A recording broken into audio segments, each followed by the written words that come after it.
Benvinguts a un nou episodi de Veus de Bellvitge, el vostre espai de referència en salut i benestar, on cada episodi escoltem la veu d'un expert real sobre un tema de salut. Soc en Pau Encells Luján, soc farmacèutic de l'Hospital Universitari de Bellvitge i avui parlarem d'una condició que afecta aproximadament el 2% de la població que sovint es malinterpreta o subestima, la psoriasi. La psoriasi és una malaltia inflamatòria crònica que no només afecta la nostra pell, sinó que també afecta la nostra salut sistèmica i la nostra salut mental.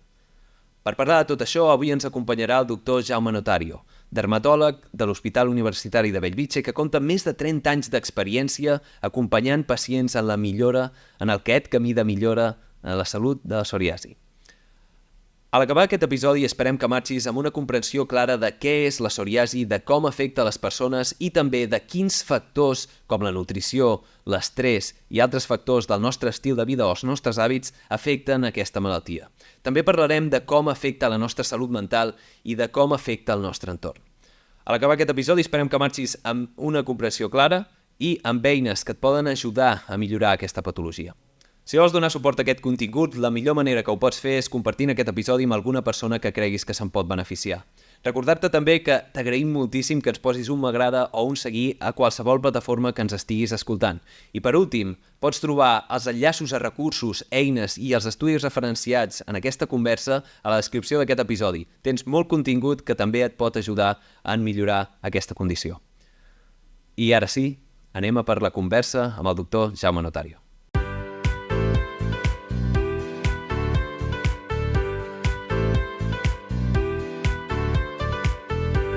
La pell és un òrgan que compleix múltiples funcions. És un òrgan extern que és molt important per la nostra vida, però a més defineix bastant la nostra identitat, qui som i com ens presentem. Quan això falla moltes vegades, a molta gent li afecta. I una de les maneres com les que pot fallar és amb la psoriasi. Què és, Jaume, la psoriasi i com ens afecta en el nostre dia? Bé, la psoriasi és una malaltia cutània, d'acord? La malaltia cutània, tenim diferents tipus de malaltia, no? Tothom coneix els tumors, els càncers, les infeccions, però hi ha una gran patologia a la medicina que és la patologia inflamatòria, processos inflamatoris, artritis, uveitis, no? Inflamatòria. I la psoriasi és una malaltia inflamatòria de la pell, que una de les característiques és que apareixen plaques, o que s'anomenen trossos de pell, d'un color vermell, es diu als llibres rosa salmó, que és més engrossidores i amb molta descamació, i que en principi pot afectar qualsevol part del tegument. Pot afectar des del cuir cabellut fins als peus i que és una malaltia que pot tenir formes lleus amb poca extensió, no? O formes molt greus que afectin a pràcticament la totalitat de la superfície cutània. Això seria bàsicament el que és la psoriasi, una malaltia inflamatòria cutània amb un crus crònic, no vol dir que estiguis sempre malament o sempre bé, sinó que pot fer ruptura al llarg de la vida i que com tota malaltia cutània, doncs afecta molt a la qualitat de vida perquè és visible pels altres. No? Tu has dit, no? La pell és la imatge que donem als altres, no hi ha dues persones iguals i després el que nosaltres ensenyem és la imatge que reflexem. No? I les malalties cutànies en general afecten molt i això és una d'elles. I com apareix aquesta malaltia? Perquè aquesta malaltia no està present tota la nostra vida. Pel que tinc entès, pot aparèixer fins i tot en edat adulta sense que nosaltres ho sapiguem que tenim. Mira, la psoriasi, per començar, és una malaltia que afecta una mica més del 2% de la població, entre el 2 a Espanya, entre el 2, el 3 i el 2,5%. Això vol dir que sempre que agafem el metro o l'autobús hi ha una persona amb psoriasi. No és una malaltia estranya, no és una malaltia infreqüent, és una malaltia que tots hem vist, d'acord? Nosaltres diem que moltes malalties inflamatòries, la psoriasi entre elles, són malalties que estan marcades genèticament. És a dir, nosaltres, els nostres gens, no? El nostre quixot, que està escrit des que naixem, tenim la possibilitat o la potestat de poder fer psoriasi. Però no naixem amb psoriasi, podem néixer, però realment la psoriasi té dos pics d'aparició, entre els 15 i els 25 anys i els 50 i 60 anys, podrien variar, però dos pics d'aparició pot aparèixer en qualsevol moment. Això vol dir que si nosaltres estem marcats genèticament, pot haver un factor gallet, que pot ser una infecció, estrès, hi ha molts factors gallet, que fa que es desenvolupi, que s'iniciï la malaltia. No? Això també ho podríem dir per la migranya o per altres malalties inflamatòries. És a dir, tu no neixes amb migranya i després fas migranya. Això vol dir que pot aparèixer en qualsevol moment de la vida. Tenim aquests dos pics, no? Aquestes dues muntanyetes d'aparició, no? Entre els 15 i els 25 o més tardans, I en principi no sempre podem identificar la llet o el factor que dispara la malaltia. Però una vegada disparada pot tenir un procés crònic o no. Però un cop es dispara ja no hi ha marxa enrere, ja tens aquesta malaltia i és una malaltia que en principi és crònica, no? És difícil o... Hi ha algunes formes de la malaltia que cursen a brots, de manera que, per exemple, hi ha alguna malaltia que després d'una infecció amigdalar pots fer un brot de psoriasis en petites plaques, és llugotata, i que a vegades, setmanes o mesos, desapareix, no? És com fent brots segons tinguis aquesta infecció. Jo dic als pacients que és com torçar-te el turmell, no? Pots anar a torçar-te el turmell i et recuperes, però pots tornar a torçar el turmell. Però la majoria són malalties cròniques, s'assemblen més a tenir artrosis, no? Vale. Pots estar millor o pitjor, però sempre tindràs l'artrosis posada, no?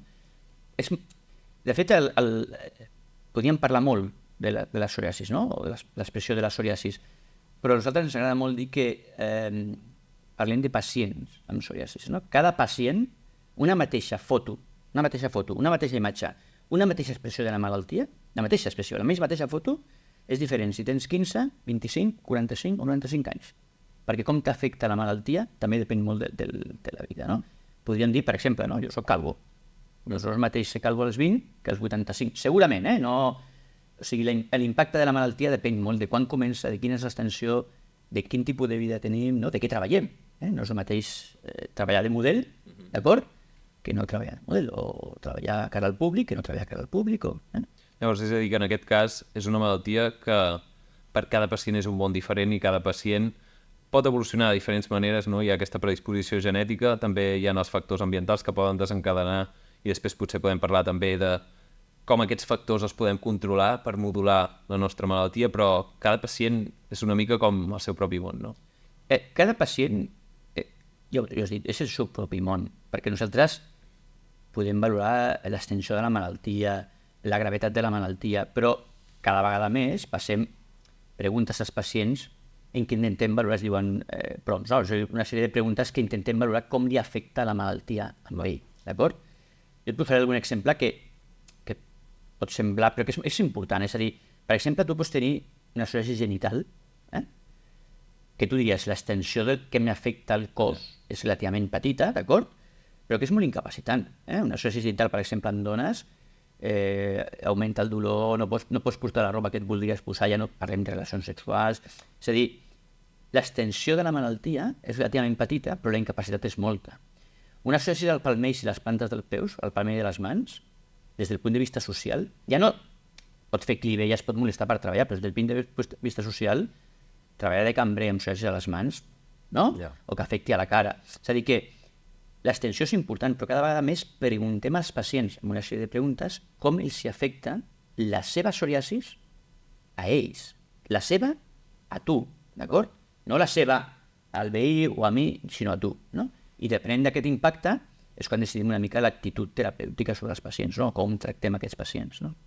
Llavors, és aquest procés en el que cada pacient és el seu món, però també hem d'adaptar el tractament a cada pacient, perquè probablement, tot i que hi ha diferents línies de tractament, haurem d'ajustar en funció de la necessitat o el problema real per a aquella persona. Entenc que la psoriasis no és només una malaltia inflamatòria de la pell, sinó que també ens afecta diferents àrees del cos, però a més ens pot arribar a afectar molt la nostra salut mental per problemes socials. En quant a factors que modulen aquesta malaltia, quins són els factors principals, no? Ara mateix es parla molt de la nutrició, de la suplementació. Quins són els factors o les accions que pot prendre una persona que té psoriasis per millorar aquesta malaltia, per començar? Mira, abans de parlar dels factors, perquè has fet una reflexió prèvia, no? Vale. És a dir, la psoriasis és una malaltia que està descrita, es diu que des del segle II, li diuen el nom, d'acord? És una malaltia molt antiga, Sempre diem que no sabem quants a les leproseries hi hauria pacients amb psoriasis, perquè llavors li havíem posat una mala malaltia, però és el 2014 que la OMS la declara com una incapacitat greu, una malaltia incapacitat i greu. 2014, descrita al segle I, el II per Galè, no diuen, Galè? 2.000 anys per arribar a la conclusió que és una malaltia greu. I això va passar perquè a finals del segle passat, cap al 98-99, a Europa van fer una enquesta sobre com afectava, passaven la mateixa enquesta amb molts pacients amb diferents malalties, amb càncer de pulmó, amb depressió, i amb psoriasis. I es van trobar una sorpresa. Es van trobar que la segona malaltia que més impactava des del punt de vista psicològic als pacients, la primera era la depressió major. Clar, no, sembla que no, des del punt de vista psicològic. I la segona la psoriasi. A vegades, des del punt de vista mèdic, penses, hòstia, un càncer... Però clar, el pacient no sabia, el pacient contestava les preguntes que li passaven, d'acord?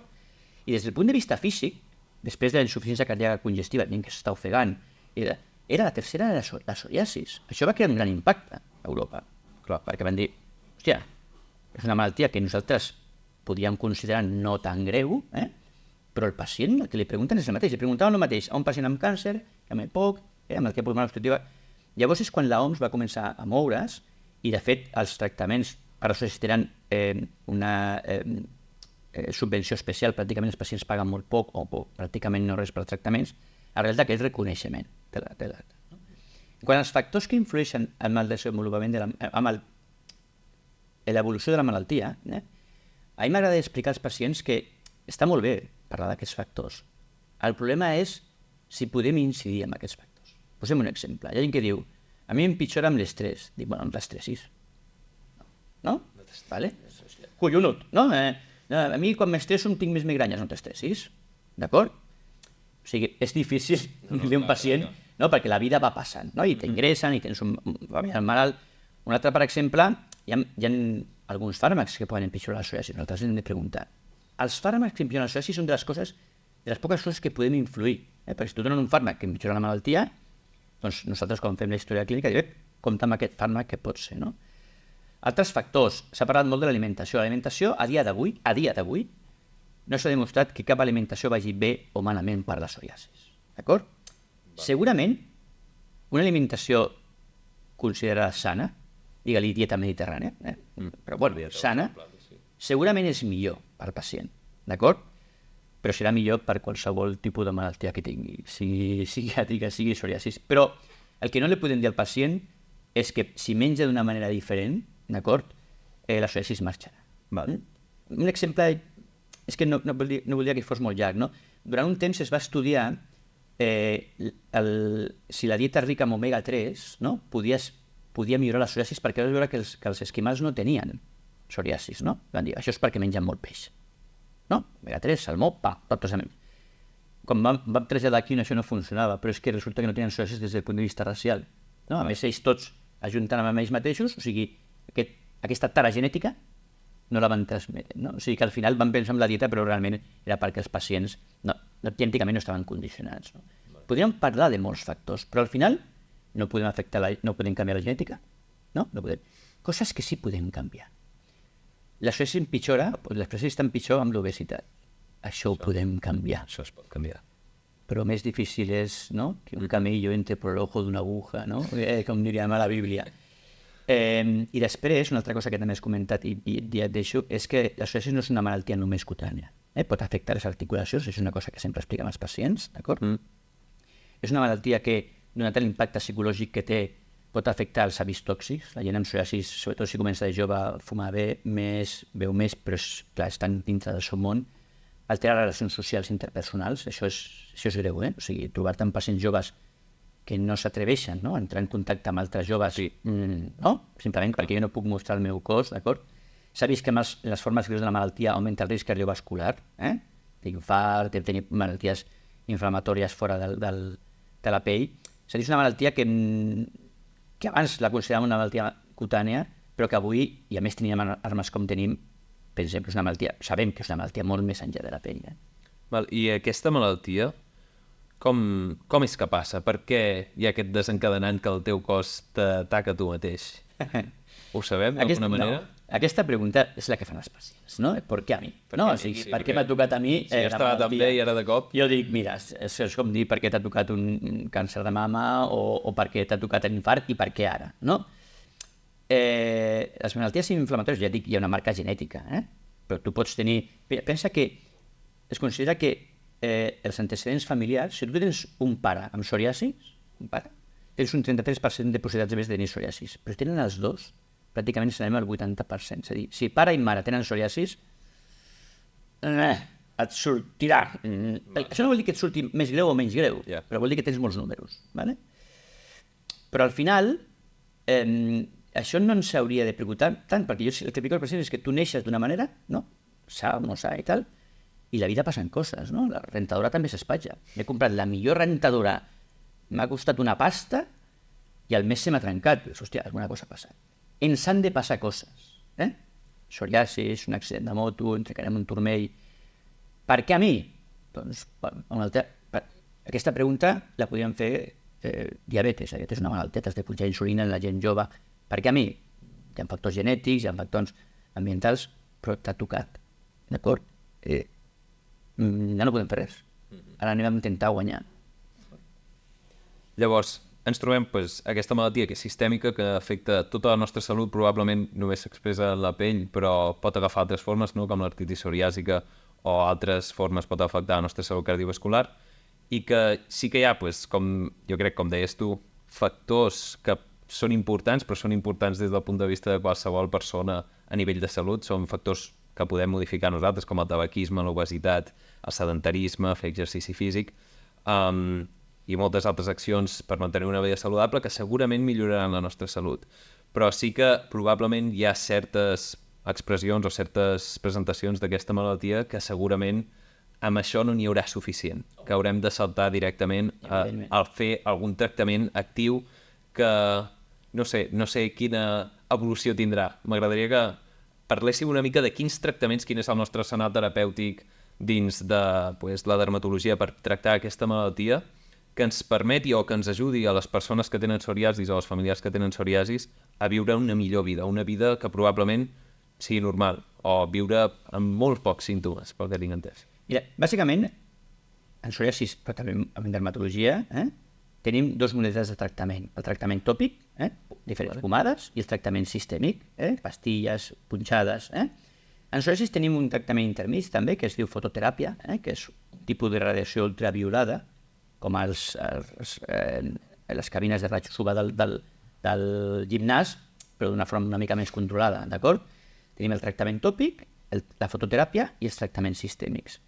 El tractament tòpic pràcticament el reservem per persones amb una psoriasis més o menys crònica limitada, d'acord? És a dir, si tu tens una psoriasis típic, no? Colzes, genolls. Els llocs més freqüents són colzes, genolls, àrea lumbosacra, el cuir cabellut també es pot afectar molt, les ungles, que no hem parlat, però pot ser incapacitant. Clar, tu tens 4 plaques, a lo millor amb una crema, un tractament tòpic que tens suficient, d'acord? A lo millor. Si tens 17 anys, a lo millor no. Si tens 90, a lo millor sí. Perquè tens aquestes plaques, amb la pastilla per atenció al sucre, el colesterol, deixa'm una pomadeta i només cal fer el cap, d'acord? I després, això és un gran debat, no? Quan fem servir els tractaments sistèmics. Fins fa 3 lustres, fins fa 15 anys, els tractaments sistèmics que tenien eren els que tenien pràcticament 3 o 4, amb toxicitat d'òrgan, uns afectaven el fetge, uns altres el ronyó, uns altres podien pujar el colesterol, tenien efectes cutanis, però els últims 10-15 anys, sobretot 15 anys, han aparegut tractaments amb un molt bon perfil de seguretat i que poden millorar molt la malaltia. Una cosa més, no és curable. És a dir, per molt que el tractament sigui molt sofisticat, el que hem de dir al pacient és que podem aconseguir, o intentarem aconseguir, assolir pràcticament el blanquejament, que no és el blanquejament que no tinguis psoriasi o tinguis molt poqueta psoriasi, però el tractament és crònic. Ja veurem, crònic vol dir anys. Tota la vida és molt llarga. De moment el tractament és crònic, de moment no, podem dir que aquesta malaltia no té cura, però això no vol dir que no es pugui mantenir a ratlla. I llavors sí que disposem d'aquests tractaments de diferents arsenals que són eines que podem utilitzar per frenar aquesta malaltia i poder viure una millor vida. Sí que m'agradaria que parléssim una mica de com ha evolucionat aquest tractament. És això de fa poc, fins ara, estava en tractaments sistèmics que probablement tenien molta toxicitat, li donàvem a un pacient un immunosupressor, el que fos, per tractar el cos en general, però això comportava una mica un canvi de malaltia o et dona un altre problema. I en canvi ara potser surten aquests nous tractaments que sembla que són molt prometedors. No sé què en penses dels nous tractaments biològics i quina creus que serà la projecció de cara a futur en quant a millora terapèutica de la psoriasis. Els nous tractaments que tenim no són prometedors, funcionen. Van sortint de nous, portem molts anys. Aquests tractaments nosaltres sempre hem demanat que siguin accessibles per tota la població, per tota la psoriasis, Però el que hem de negociar és cada pacient què vol fer amb la seva psoriasis, no?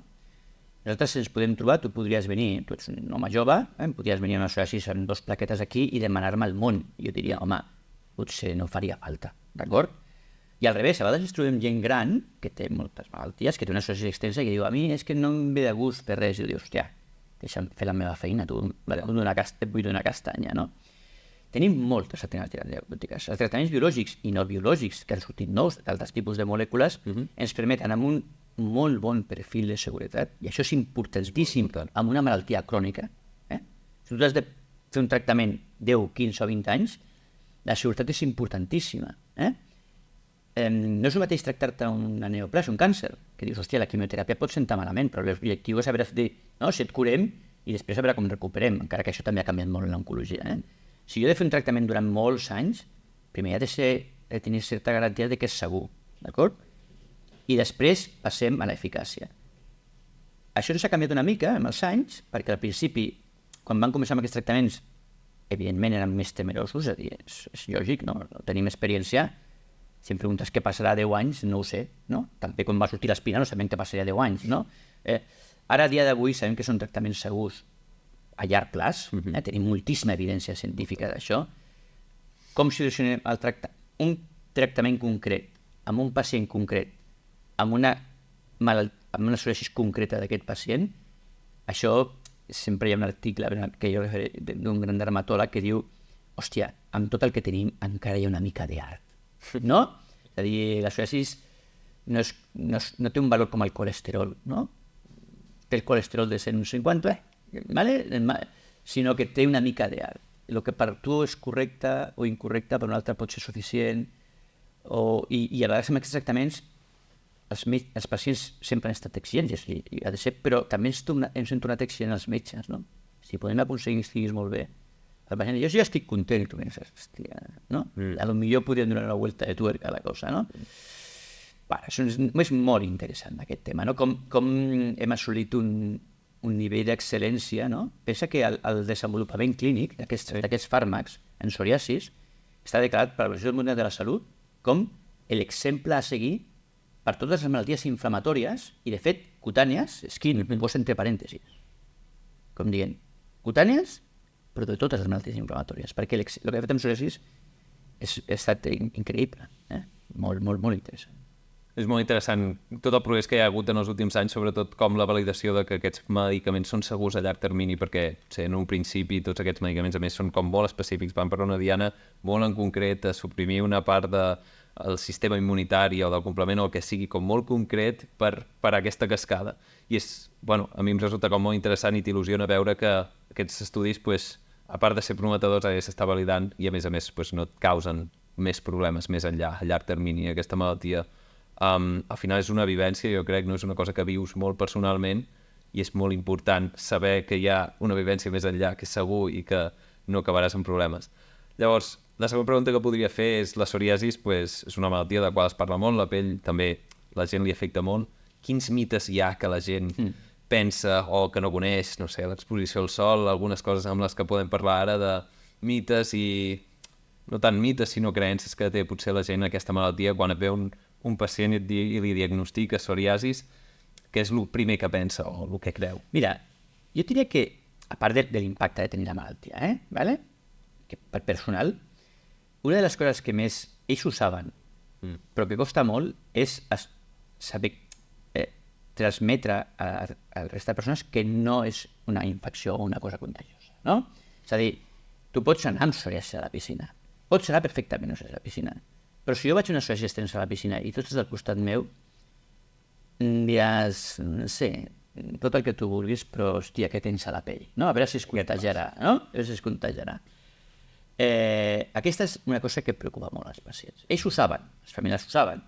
La gent amb psoriasis ho sap. Però hi ha un estigma. Mira, una cosa que em va fer molt gràcia, em sembla que era una tonteria, i vam muntar aquí, a la recepció de la consultació de Bellvitge, vam muntar un vídeo en 3 dimensions, se posava unes ulleres en 3 dimensions, i tu et ficaves a un gimnàs, no? Tu entraves en un gimnàs, i en aquest gimnàs es feien exercicis per parelles. I la parella que et tocava és un actor conegut, que tots coneixem, i que té psoriasis. No? té psoriasis, té psoriasis. I ell et diu, mira, tinc psoriasis, no és contagiós, no et preocupis, però hem de fer exercicis conjuntament i tocar-nos i tal.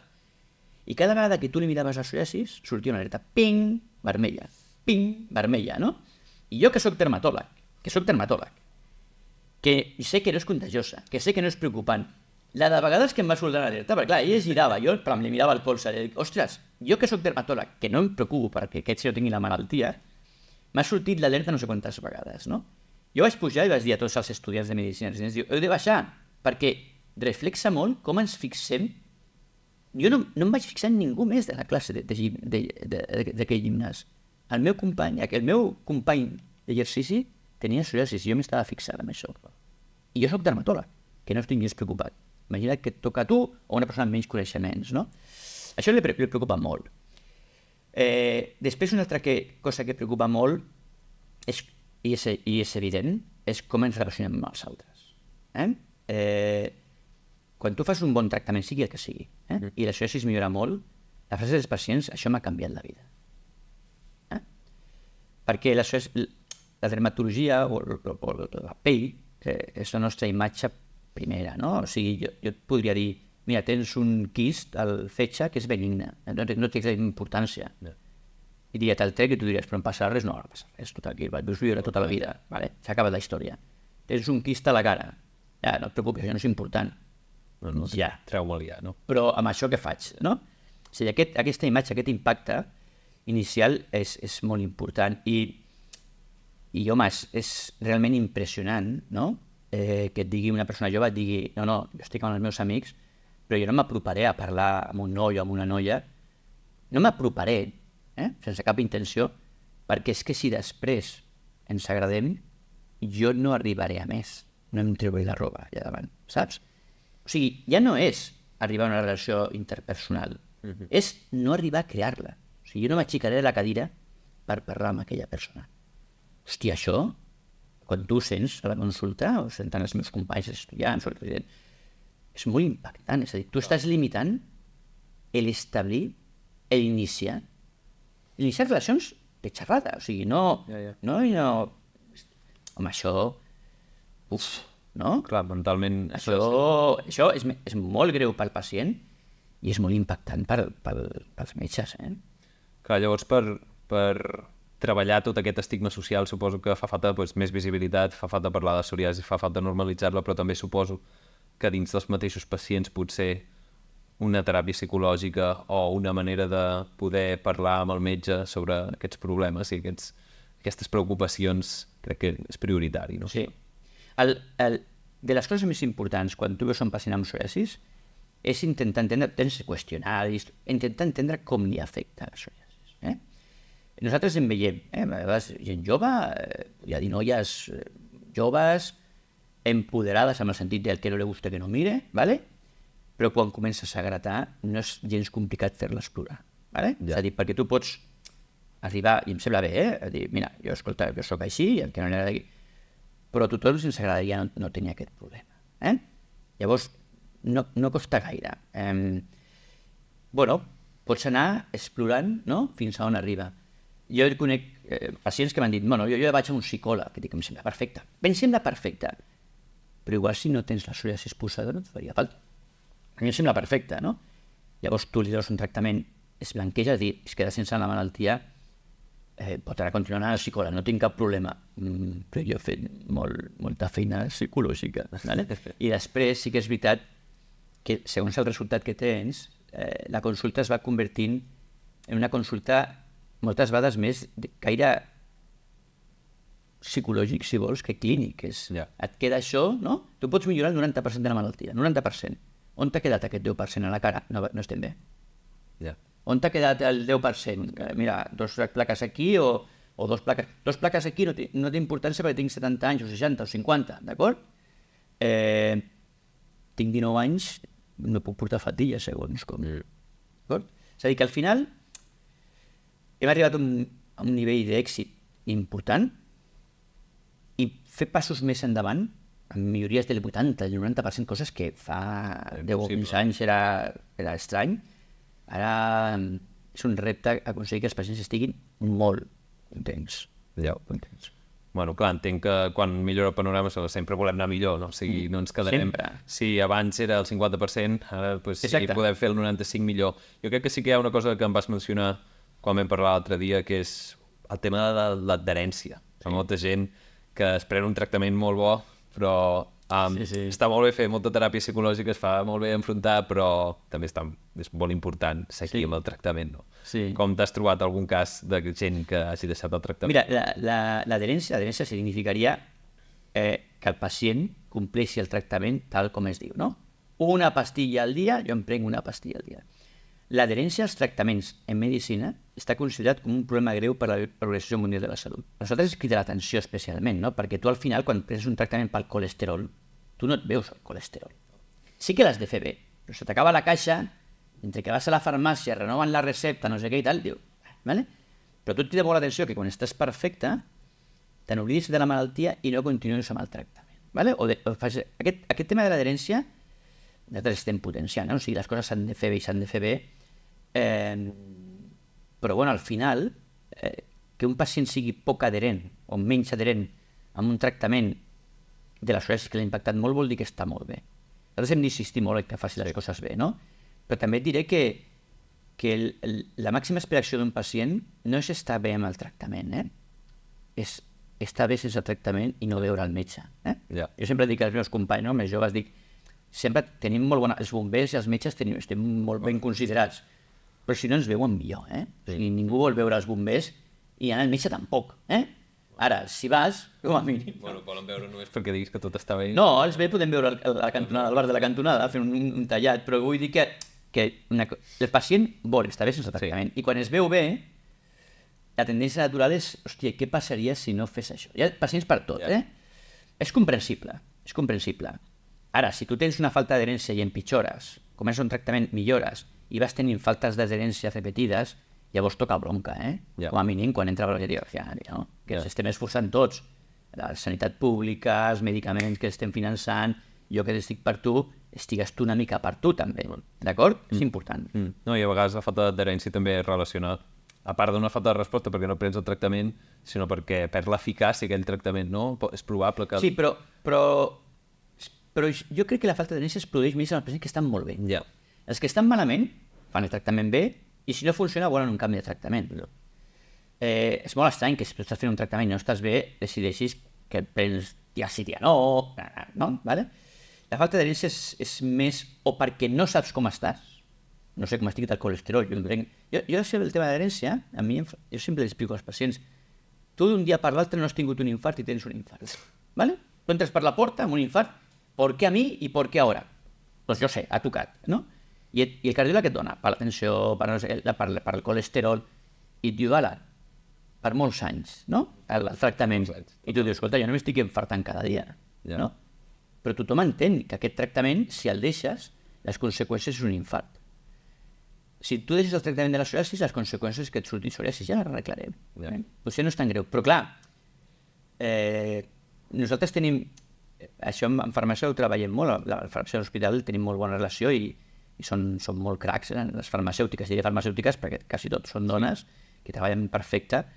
Quan veiem aquests defectes d'adherència i ens avisen que aquest pacient no ve i tal, el pacient no ve, però quan comença a sortir psoriasis tot és una trucada, tot és urgent, i tu dius, hòstia, tots a córrer, dic, bueno, perdona, ¿vale?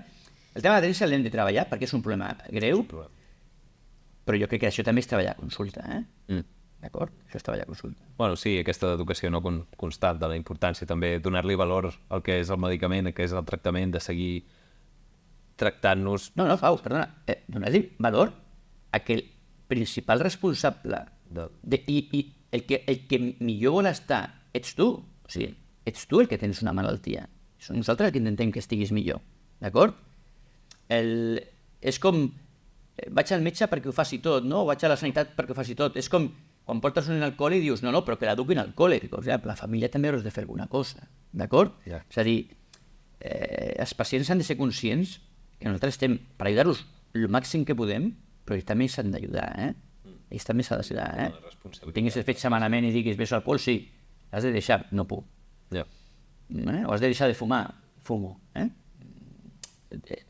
el màxim responsable de fet no fer les coses del tot bé, en aquest tema d'herència, d'hàbits tòxics, d'exercici, és el pacient. Jo no soc... No puc dir un pacient que deixi de fumar, però si no deixa de fumar No pots deixar de fumar tu per ell. No. Està complicat, això, Parlant una mica de l'entorn familiar, no? De les persones que envolten a persones que pateixen psoriasis, com poden ajudar a ells, si és que poden ajudar d'alguna manera aquesta persona potser a sentir-se menys estigmatitzada, a normalitzar aquesta malaltia? No sé si també volia parlar de l'exposició del sol, no? Recordar-li igual al teu fill que té psoriasis, que no s'exposa al sol, o no ho sé. Què pots dir d'això? Deixa'm parlar dels familiars, d'acord? Els familiars, en general, porten millor la psoriasis que els malalts, i t'explicaré per què. Tu pots tenir... Imagina que tens la psoriasis amb 35 anys, per exemple, o amb 40, d'acord? Tu ja estàs casat, un fill, 2 fills... Clar, en principi, la teva parella, que fa... T'ha comprat sense malaltia, d'acord? Llavors, tu sents que és menys atractiu, però ets diferent a com ens van conèixer. Però jo sempre dic el mateix al pacient, és com si tens un accident i et tallen una cama.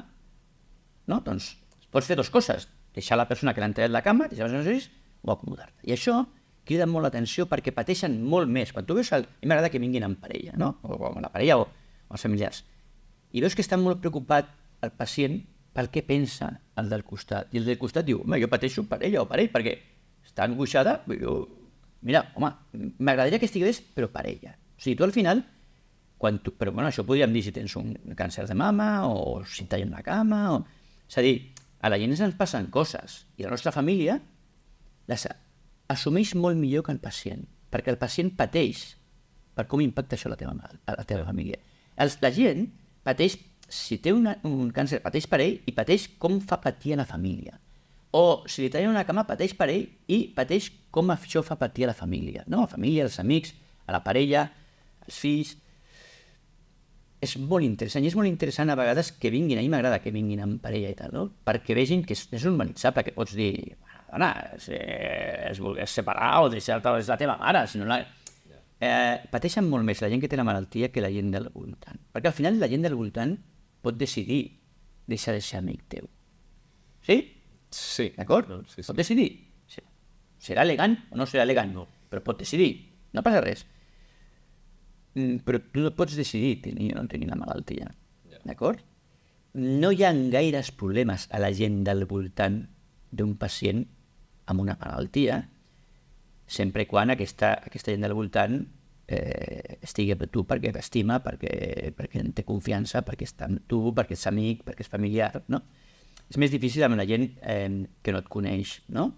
Això també passa, per exemple, a nivell laboral, no? Tu pots estar treballant molts anys en una empresa i fas psoriasis. Bueno, pot afectar a que et facin fora de la companyia, no? Però no, pot afectar que el teu cap assumeixi que pots tenir això, un infart o una altra cosa, no? No és...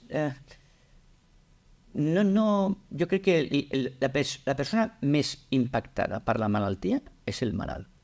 Sempre, en general, I com podem donar suport com a familiars o com a persones que coneixem una persona amb psoriasis? Simplement respectant i normalitzant. Això, quan tu tens una alteració, d'acord? El més important és normalitzar la situació, no? Quan tu et trobes, per posar-te un exemple, no? Amb una persona que caqueja, no? Home, no? Estàs allà, no? Però el més important és normalitzar. No passa res, trigarà més o trigarà menys, no? Normalitzar significa entendre que això a tu no t'afecta gaire. Ja et dic, al familiar li afecta més per com pateixes tu la malaltia. Això és normalitzar la malaltia, no?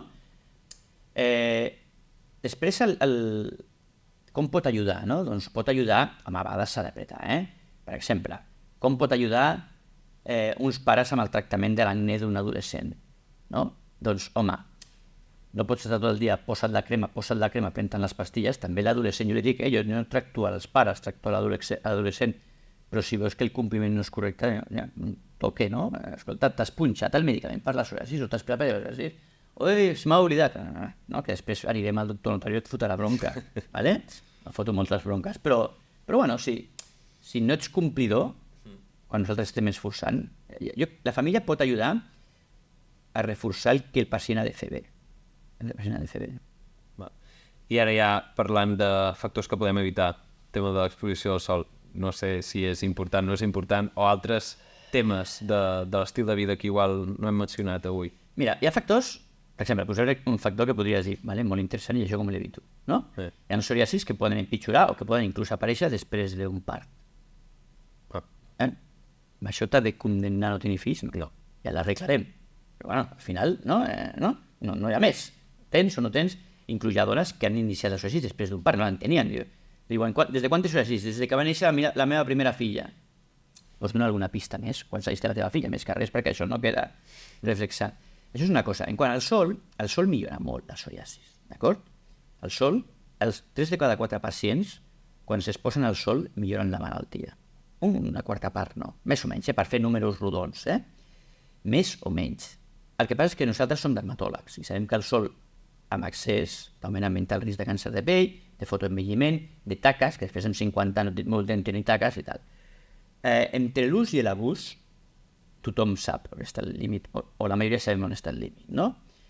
Fumar no s'ha de fumar, d'acord? Ara tu dius, mira, és que jo em fumo una cigarreta al dia. Diu, home, no s'ha de fumar, però això millor que 3 paquets, no? Ja. Vale.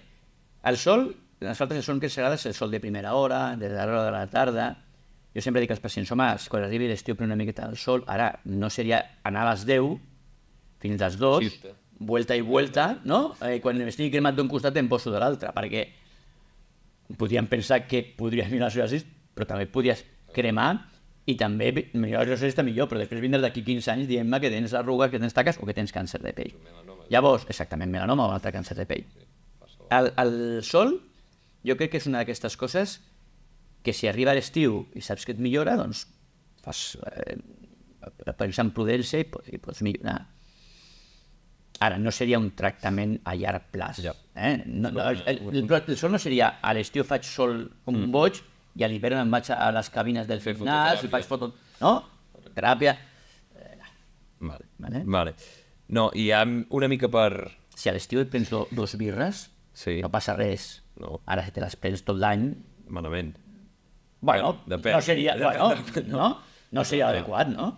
No, suposo que al final també hi porta la constància, no? I, o sigui, no és el mateix, doncs això que deies tu, prendre una cervesa o arriba l'estiu, un cop al mes que probablement no tingui massa impacte en la teva salut, que no pas que sigui un hàbit constant tòxic que va fent incidència. Llavors diguem a tots els hepatòlegs dient que no, O sigui, i tant. Vale, entonces no mola que no Després fumar. podem parlar d'addiccions. Estem enfonsant això, Estem enfonsant això, No, però és això que l'important és també, o sigui, òbviament no cal anar a absoluts, potser sí, però és important poder evitar hàbits tòxics, tenir una mica de consciència i enteniment de la malaltia, no? I de què podem fer nosaltres. Llavors, recapitulant una mica, corregeix-me qualsevol punt si m'equivoco, ens trobem en una malaltia crònica inflamatòria que afecta a la pell, però que també ens pot afectar tot el cos, augmentar el risc cardiovascular, sí. Que hi ha certs factors que nosaltres podem modular, els principals, però que també ens serveixen per modular totes les malalties quasi que coneixem, que és el tabaquisme, l'alcoholisme, el sedentarisme, que és la falta de fer exercici, i després, òbviament, una bona salut mental i una bona higiene, probablement també podríem parlar de l'higiene. És una malaltia que disposem d'un bon arsenal terapèutic, en realitat, i que, tot i que les nostres accions dels nostres hàbits són molt importants, a vegades ens hem de no com resignar al tractament, sinó utilitzar aquestes eines com a tal, tractament tòpic, tractament sistèmic i ara els biològics. I després és important, suposo, entendre que és una malaltia que, a part d'afectar la nostra salut, afecta també el nostre entorn una mica i la nostra percepció de nosaltres mateixos i que cada pacient és un món. No sé si voldries afegir alguna cosa. Sí, és molt important que la gent conegui la malaltia, que la gent que té la malaltia conegui que hi ha més gent que té la malaltia. Això és una cosa evident, no ets l'únic mai al planeta Terra, no? Habitualment, d'acord?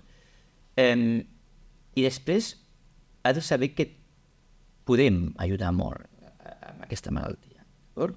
O sigui, jo crec que al final, que ha de saber el pacient que té aquesta malaltia com qualsevol altra malaltia. Ho sento, som una màquina que falla. D'acord?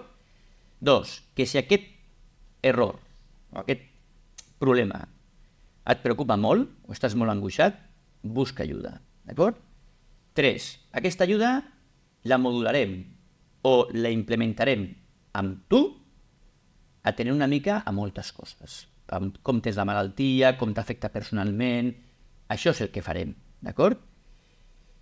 I després, entendre que al ser un procés crònic hem d'arribar a controlar això de forma més o menys crònica, perquè una cosa que passa molt als pacients és que quan es posen molt bé tenen molt por a tornar-se a posar malament. Ja. Vale? Un pacient que està malament, empoderat, que és de no em preocupa gaire, quan comença un tractament i es queda sense psoriasis, llavors diu, si vols te'l trec, perquè abans estaves content o estaves tranquil, i diu, no, ara a mi ja no em treus això. Vale? Saber això, no tens la culpa de res del que has fet o has deixat de fer, sí, és culpa de que tu tinguis psoriasis. 2, busca ajuda si estàs angoixat per aquesta malaltia. No t'aïllis socialment, busca ajuda, ves al metge, que té el dermatòleg si fa falta, tractem això de la forma més adequada perquè puguis viure tranquil. I a dia d'avui en tenim armes per aconseguir això. Vale? Per tractar això, si tens artritis, inclús per intentar millorar l'obesitat, coses molt més complicades. Coses que afecten.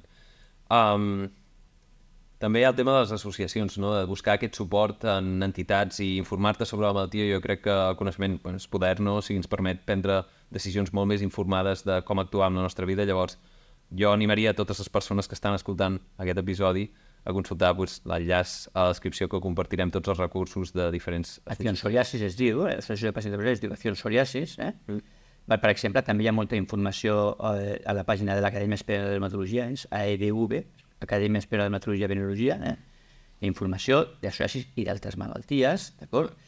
Estem al món d'internet fa molts anys, no? La gent busca informació a internet, però també et diré que al principi, la primera vegada que ets un tio jove, no? I que mires molt... La primera vegada que tu vas a buscar ajuda amb un metge, vas amb les teves idees, no? Les idees més o menys establertes des que has pogut estudiar o mirar.